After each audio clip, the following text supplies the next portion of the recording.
Imagine going to the park with your family on a Sunday afternoon, and suddenly some random white lady starts screaming that you don't belong in this country. Then ICE shows up. Yeah, that's exactly what happened. But trust me, it didn't end how anyone expected. Today's story is going to make your blood boil and then maybe, just maybe, give you a little hope that karma still exists in this messed up world. I've got the full video, all the details that weren't shown online and the shocking aftermath that nobody saw coming. And let me tell you, this Karen got exactly what she deserved. Let me take you back to Westfield Park in San Diego, California, on what started as a perfectly normal summer day. The Rodriguez family, Miguel, his wife Alina, and their three kids aged 4, 7, and 10, were having a birthday picnic for their middle child, Sofia. They'd reserved a picnic table area, brought balloons, a piñata, and enough food to feed a small army. You know, a typical Latino family gathering. Aunts, uncles, cousins, about 25 people in total, all gathered to celebrate little Sofia turning 7. The Rodriguez family had been living in San Diego for over 15 years. Miguel worked as a contractor, Alina as a nurse at the local hospital. They owned their home, paid their taxes, and were active members of their community. Miguel had become a U.S. citizen 5 years earlier, and Alina was a legal permanent resident. Their children were all born in the United States. Around 2 p.m., just as they were setting up the piñata, a woman approached their area. She was in her mid-50s, with that signature, "Can I speak to the manager?" haircut. You know exactly what I'm talking about. She was wearing oversized sunglasses and clutching her designer purse like someone might steal it any second. The woman, later identified as Patricia Blackwell, stood at the edge of their picnic area with her arms crossed, glaring at the family. At first, they tried to ignore her, thinking maybe she was just waiting for someone. But then, Patricia started taking photos of their gathering with her phone. Miguel, confused by this behavior, approached her and politely asked if everything was okay. That's when all hell broke loose. "You people need to keep it down," Patricia snapped. "This is a public park, not Mexico." The family went silent. The kids stopped playing. Even the distant traffic seemed to quiet down for a moment.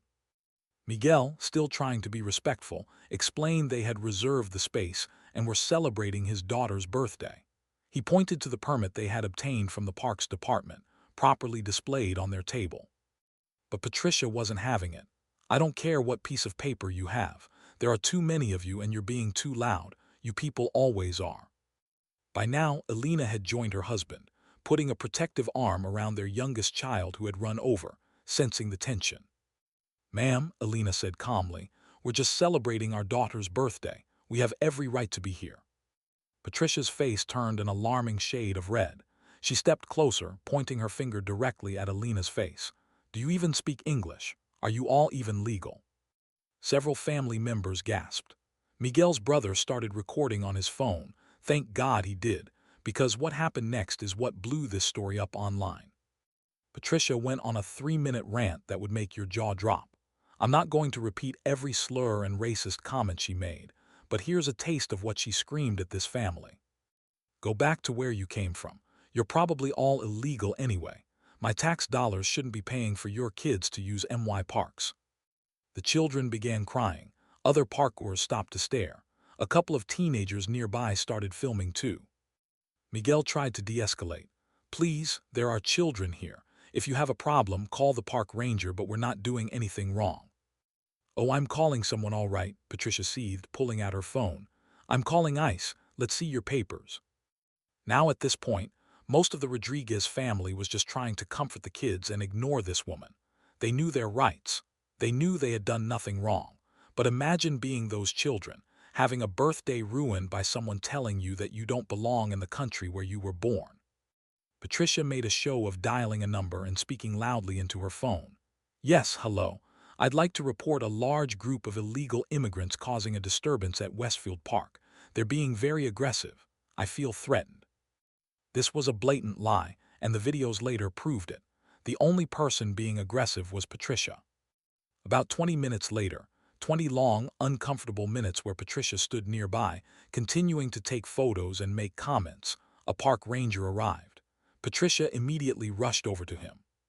"Finally, I called about these people. They're having an illegal gathering and threatening me." The park ranger, a man named Dave Thompson, looked confused.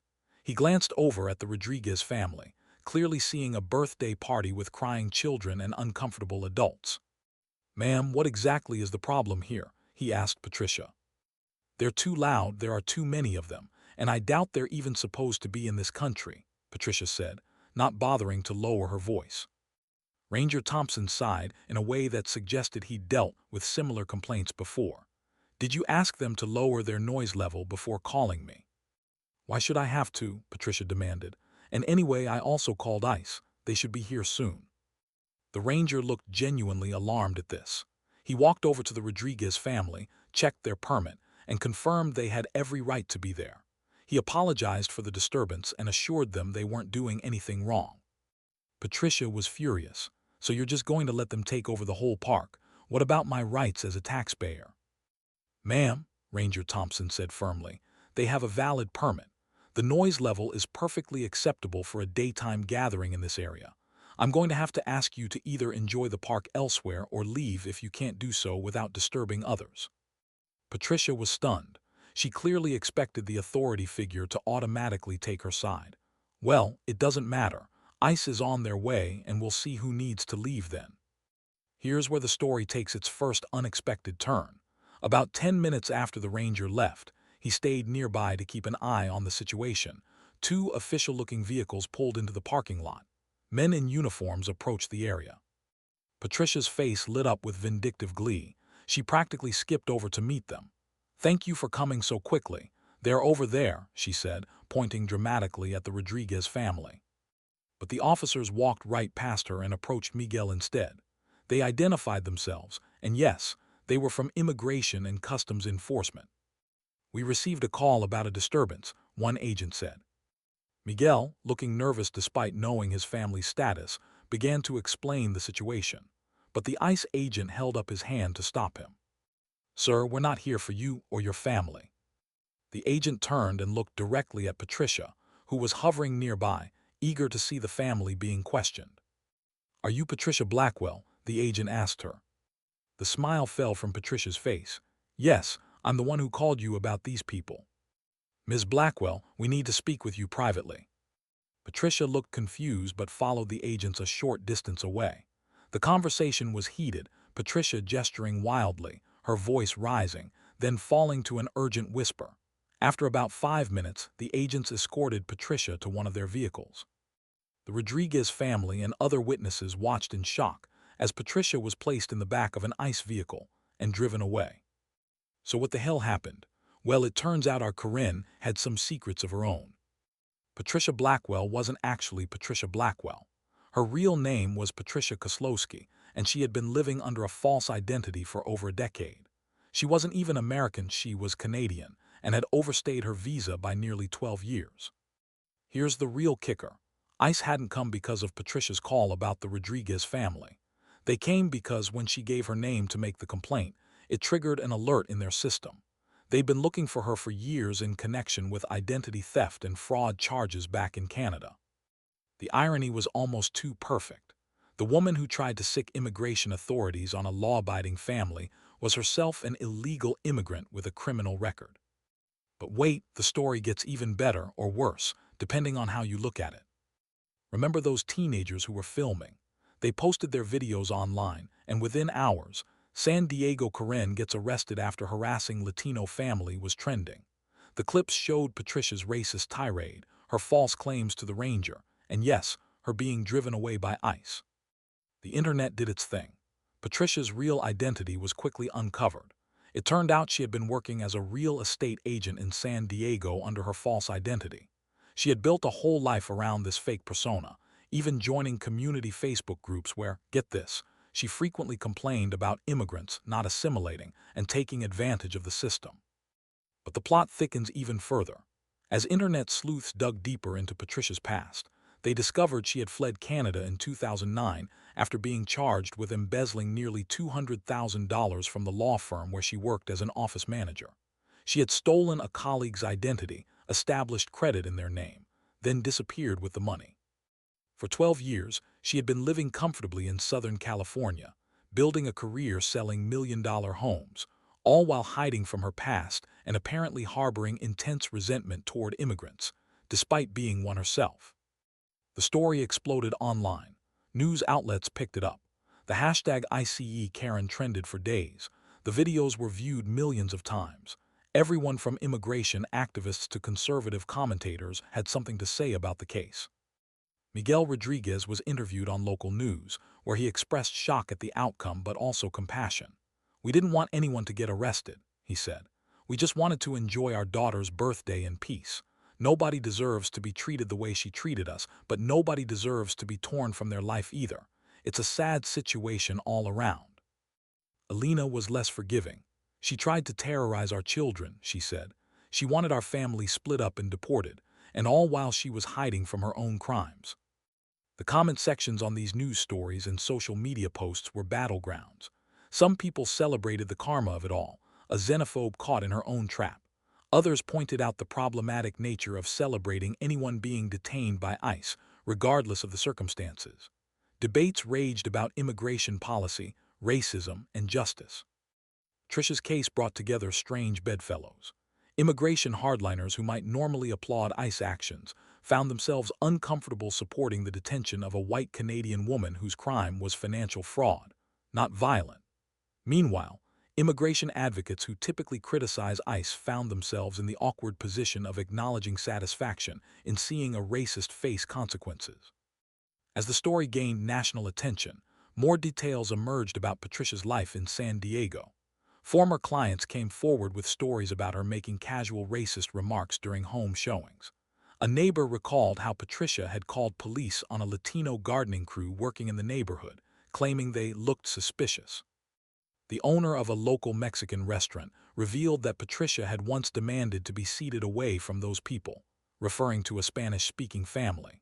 The restaurant owner, Maria Gonzalez, had refused to accommodate the request and asked Patricia to leave.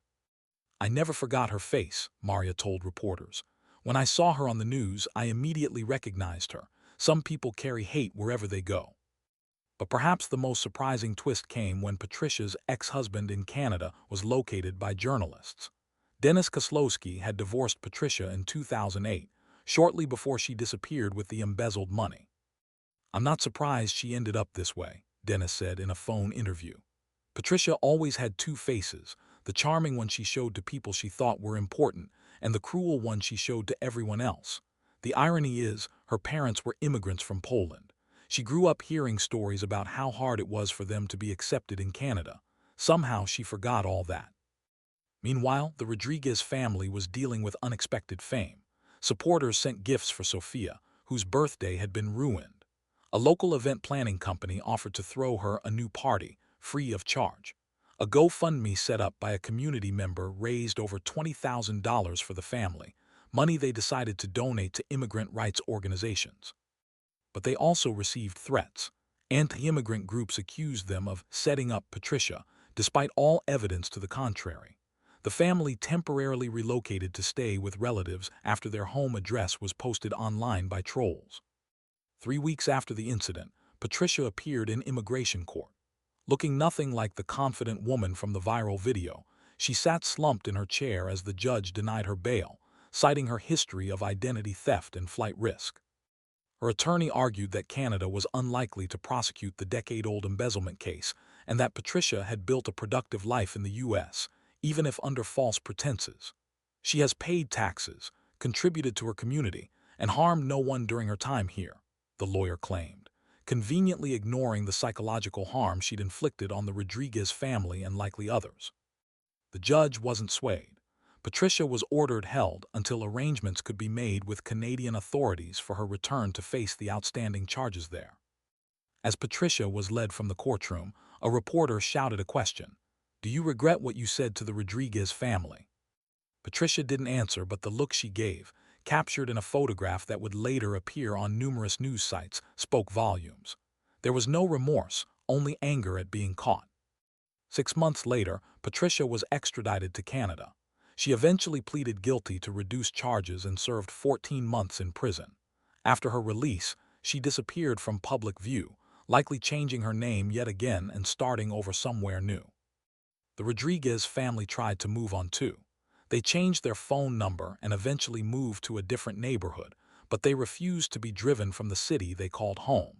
Miguel became an outspoken advocate for immigrant rights, sharing their story at community events. Sophia, whose birthday had been the catalyst for everything, struggled with anxiety for months afterward. She kept asking if the mean lady was going to come back, or if someone else would tell us to leave.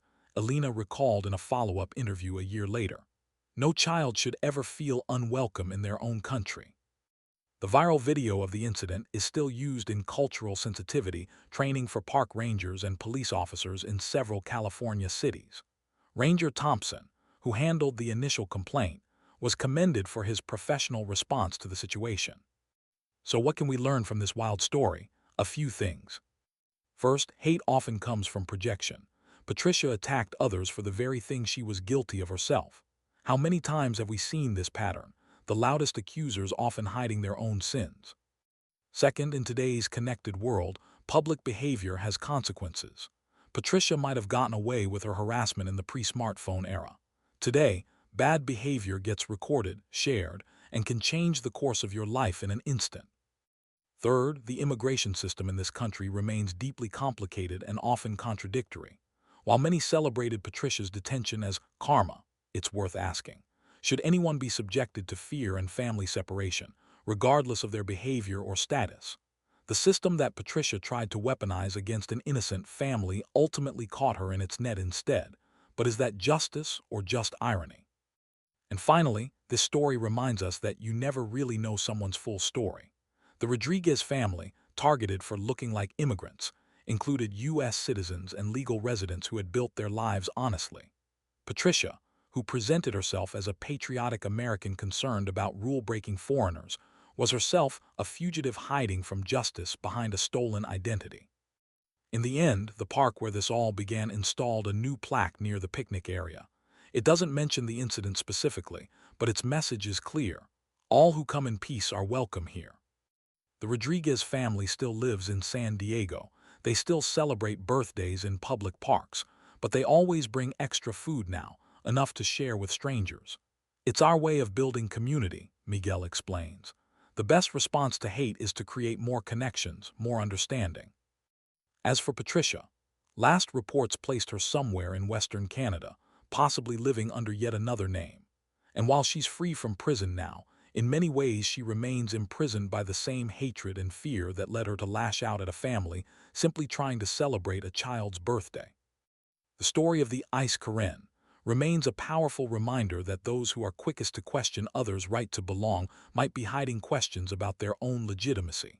It's a lesson in the danger of assumptions, the power of documentation in the digital age, and the complex, often contradictory nature of immigration enforcement in America. What do you think? Was Patricia's deportation justified karma, or was it an example of the same harsh system she tried to weaponize against others? Let me know in the comments below. And if you've witnessed or experienced something similar, share your story. Hit subscribe for more real-life drama that exposes the complicated reality we're all living in. The next video popping up will blow your mind even more. Click it now.